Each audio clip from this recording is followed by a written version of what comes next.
All right, everybody, welcome back again to the KSR YouTube channel. And we've got a little last minute sick week thrash going on inside the shop. And probably like everywhere else in the country, it seems like it's freezing. And we're not used to this. And I know, this is nothing compared to what some of you guys have to deal with.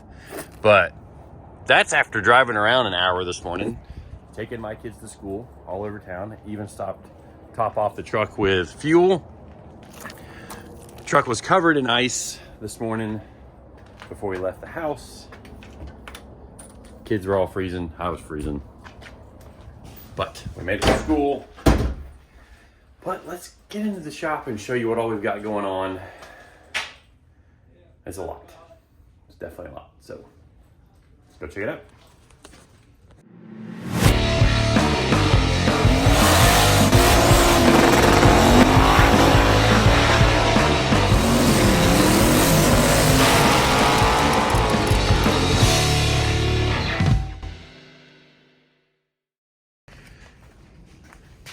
All right, well, there's a sick week trailer.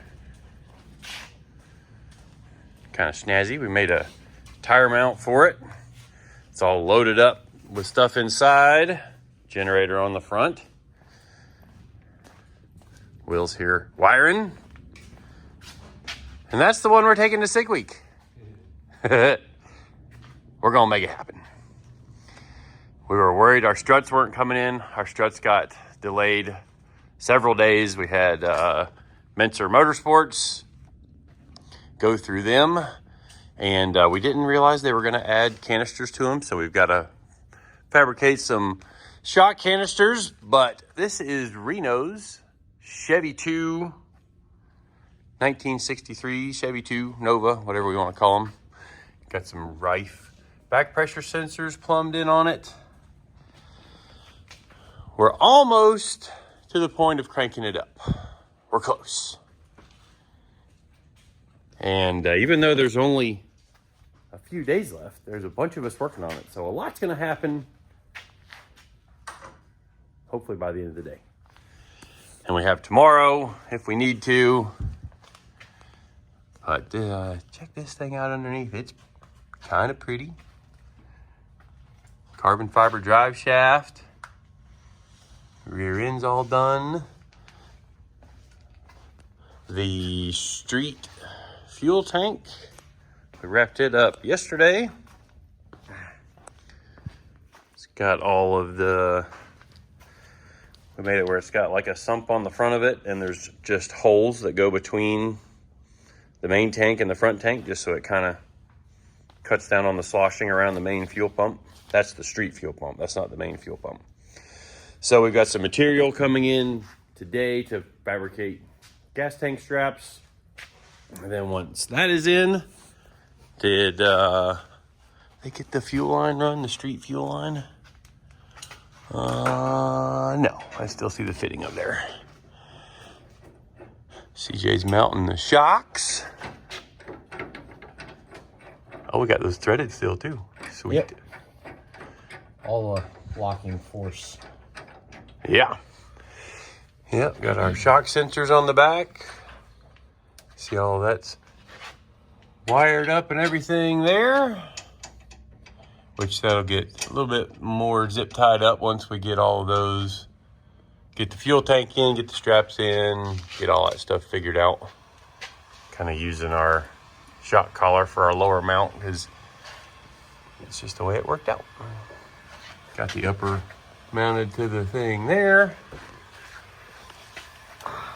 Did this one the same way we did Steve's with the single quick disconnect for the whole transmission. So you unplug that, take the transmission out. Got a dump valve on the side, trans brake, temperature, gear vendors, all that good stuff. We wanted to get these powder coated, but we're out of time for that. Same with these, we're not gonna paint them for the event. We made new steering arms because we moved some things around here and there. But alcohol fuel pump right here.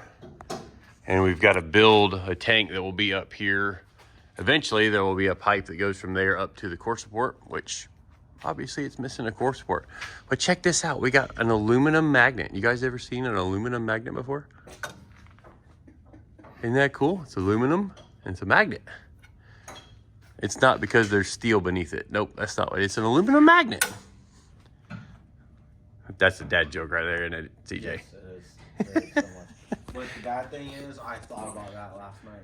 I Did saw you? the magnets in there. I'm like, that's kind of funny. Oh, we got leftover dinner last night? Yeah. Is this the Piezilla?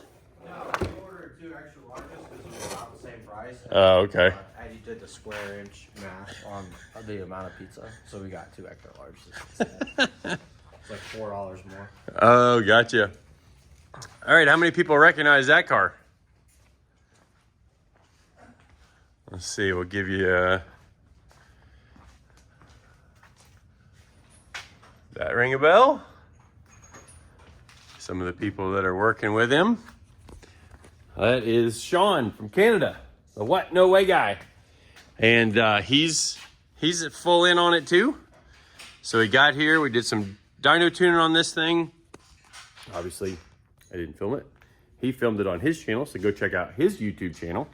And I'll link it down in the description, see if we can get him some more subscribers, because he's a part of the Drag and Drive crew, or about to become part of the Drag and Drive crew. This is his first Drag and Drive event.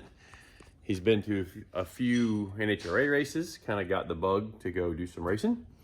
So yeah, he's doing that. And he came down, we dyno tuned it, and then he went out to the track, and his bushings were shattered and splintered after not a lot of track time. Well, what we didn't know, and he bought the control arms used, but they supposedly had very low miles on them. Called the company that made them, which is actually here in Florida, and they told us that you have to use a synthetic grease with the polyurethane bushings, which is what's in these, or any other grease will actually eat the bushings. Didn't know that. So, a little tip for you guys there on that. But, yeah, he's big time in on that, and he's also got some QA1 coilovers to put on the front that he didn't have before. The old Crewville Chevelle. Pretty neat project. Got a blueprint, 540 big block in it, little sniper deal on it right now, and it will eventually be getting one of the new big block Chevrolet Holly high rims. That's going to be kind of cool. So he'll have that on there, and then I think he's also going to make the switch to a Dominator ECU and a complete new wiring harness once he goes with the Pro Charger. So that's pretty snazzy. He actually did a frame off restoration deal on this thing, and you see the frames all painted. Did a really good job there. Got a Mosier forward 9-inch under the back, and this thing, it's a 4-door Chevelle. He added all that frame bracing. It's got a cage in it because he's planning on, going faster with big power. And when it's going down the racetrack, it is 4,200 pounds. It weighed, I think, around 4,020 pounds when we put it on the scales. Go check that out in his video too. And then we dyno tuned it, made upper 400s for horsepower, which, for a engine that is eventually going to get a blower on it, a real street friendly engine, it's not terrible power. It's not maximum effort, but I think the intake is actually holding it back a little bit, because that's a pretty small intake for a 540 cubic inch engine, but makes good power. We're going to see if we can get him into the 10s during sick week. At least I think that's the goal for that thing. But obviously we've got a lot of work to do on that, and my goal is to film the crank up and the dyno later this afternoon, hopefully. Probably won't dyno today, but we can at least crank it up today. That'll be a big win. So I'm going to leave that with you guys there, and stay tuned. Everybody's just rolling in. How cold is it in the shop this morning? 50, what's that, 56 degrees? 53 degrees. It's too cold. But anyways, I gotta put this down and get to work. So, see you guys again soon.